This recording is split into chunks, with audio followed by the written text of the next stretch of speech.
안녕하세요. 새 언약의 효력을 발하게 한 그리스도의 피 제사에 대해 말합니다. 오늘 본문은 히브리서 9장 11절에서 22절입니다. 12절. 그는 염소와 송아지의 피가 아닌 자신의 피로 단번에 지성소로 들어가셔서 영원한 구속을 완성하셨습니다. 아론계 제사장들과 그리스도의 가장 큰 차이점을 말합니다.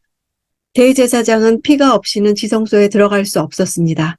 피 흘림이 없으면 사함도 없었기에 레위 계통의 제사장들이나 하늘에 속한 대제사장 모두 피를 가지고 지성소로 나아간 것입니다. 구속이란 단어는 노예 시장을 연상케 합니다. 종들을 해방시키는 데 필요한 속전을 말합니다. 그리스도의 희생은 해방을 위해 지불하는 대가인 속전의 성격을 띠고 있습니다. 그분은 자신의 오신 목적이 자기 목숨을 많은 사람을 위한 대속물로 주기 위함이라고 하셨는데 대속물이 바로 속전입니다. 그리스도는 죄에 대한 하나님의 요구를 충족시키신 것이었습니다. 13절. 만일 염소와 황소의 피와 암송아지의 죄를 뿌려 부정한 사람들을 거룩하게 함으로 그 육체를 정결하게 한다면, 부정하다는 것은 위생적인 의미가 아니라 제의적으로 더럽혀진 자들을 가리킵니다. 부정한 사람들은 정결함을 받아야만 희생제물을 먹을 수 있었고 공동체의 일원으로 정상적인 생활을 할 수 있었습니다. 그러나 피나 죄를 뿌리는 정결의식은 의식상의 정결만 주었을 뿐 양심을 깨끗하게 하는 데까지 미치지는 못했습니다. 구약 희생제사가 줄 수 있는 것은 의식적 정화뿐이었습니다. 14절. 하물며 영원하신 성령을 통해 흠없는 자신을 하나님께 드리신 그리스도의 피가 더욱 우리의 양심을 죽은 행실에서 깨끗하게 해 살아계신 하나님을 섬기게 하지 않겠습니까? 성령으로 기름 부음을 받은 그리스도께서 성령의 권능을 통해 제사장적 직임을 감당하셨습니다. 흠없는 이란 단어는 희생제물이 될 수 있는 조건을 규정할 때 쓰인 단어입니다. 하나님께 드리는 희생제물은 완전한 것, 흠이 없는 것이라야 했습니다. 15절. 그러므로 그리스도께서는 새 언약의 중보자이십니다. 그분은 첫 언약 아래서 저지른 죄들을 대속하려고 죽으심으로써 영원한 유업을 얻기 위해 부름받은 사람들로 하여금 약속을 받게 하셨습니다. 첫 언약 아래서 저지른 죄들은 하나님을 무시하거나 언약을 어긴 것이나 하나님과 올바른 관계를 유지하는 데 실패한 것을 가리킵니다. 그 죄를 옛 언약의 짐승 제사로는 속하지 못했는데 예수께서 죽으심으로써 속하게 되었습니다. 십자가로 과거를 끝내고 새로운 시작을 만들어 주시려고 죽으셨습니다. 대속이란 단어는 속전을 받고 놓아줌이란 뜻입니다. 그리스도의 십자가 죽음은 대속의 모든 필요 요건을 완전하게 충족시킨 사건이었습니다. 이로 인해 부름받은 사람들은 영원한 유업의 약속을 받게 된 것입니다. 부름받은이란 수동태로 이루어져서 자신의 의지와 상관없이 하나님의 의지에 의해 부르심이 이루어졌음을 보여줍니다. 완료 시제로 되어 있어 이 일이 이미 과거에 모두 이루어졌다는 사실을 나타냅니다. 16절. 유언이 있는 곳에는 그 유언한 사람의 죽음이 있어야 합니다. 유언이란 단어 디아데케는 앞절에서 언약이란 단어와 동일합니다. 저자는 언어 유희를 써서 유언의 법적 효력 발생과 죽음 사이의 연관이 첫 언약에도 적용된다고 말합니다. 어떤 사람이나 어떤 것에 의해서도 취소될 수 없는 새 언약의 확실한 효력을 입증하고자 그리스도를 유언자로 언급한 것입니다. 결국 그리스도의 죽음이 필수적이었습니다. 유언이 효력을 발휘하기 위해서는 유언한 사람의 죽음이 반드시 필요합니다.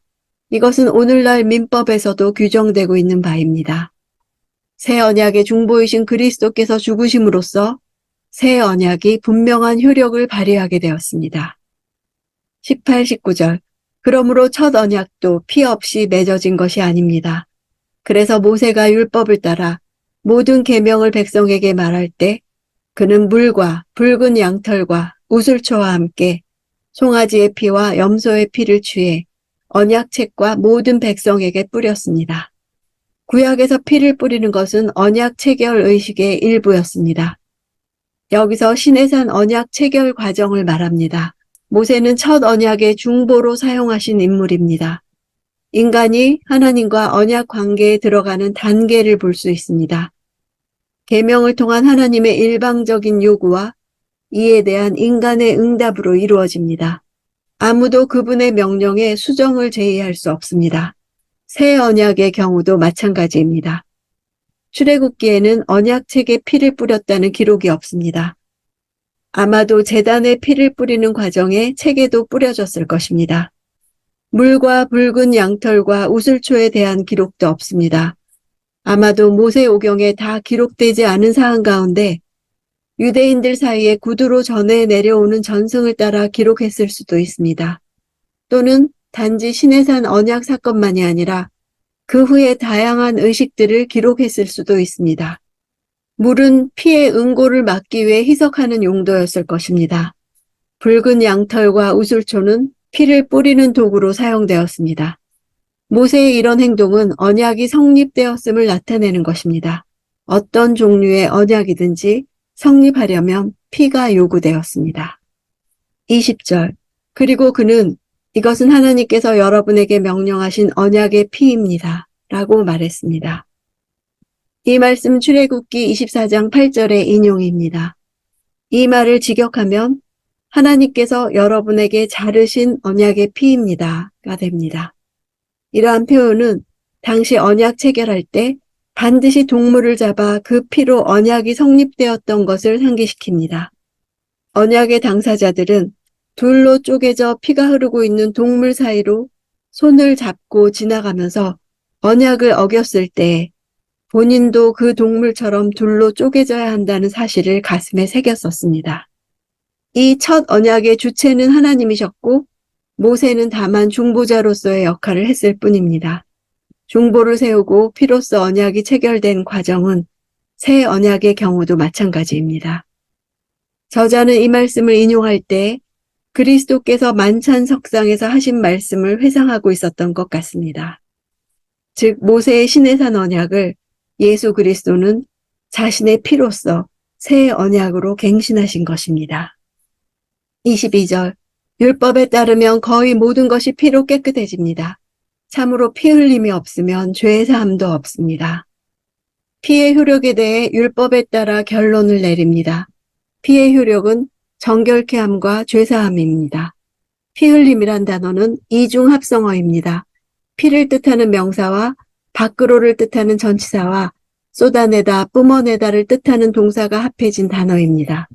피가 밖으로 쏟아져 나옴, 즉 생명의 방출을 뜻합니다.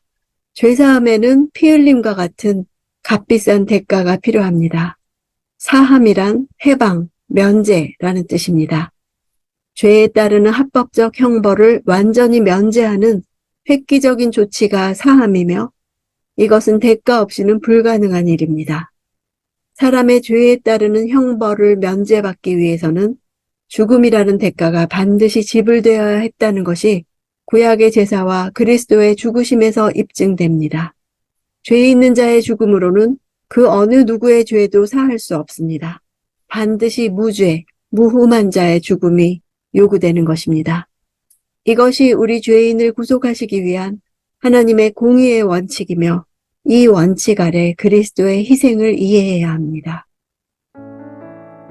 언약을 가리키는 단어가 법적인 의미의 유언과 헬라어 단어로 동일합니다. 왜 언약한 자가 죽어야 하고 그가 살아있으면 효력이 없나요? 언약은 피로 맺어진 관계입니다.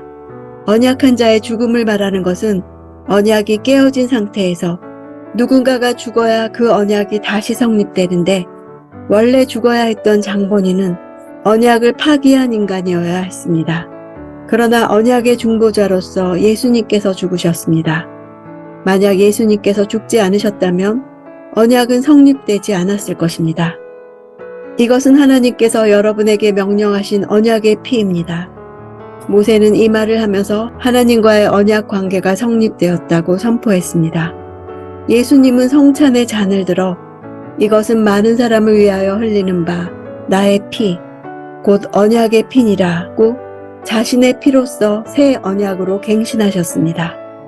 유언자는 죽었고 그 죽음으로 인해 우리는 영원한 유업을 받게 되었습니다. 진정한 자유함을 느끼고 있습니까? 아직도 속박을 당하고 있습니까? 우리 속전은 이미 다 치러졌습니다.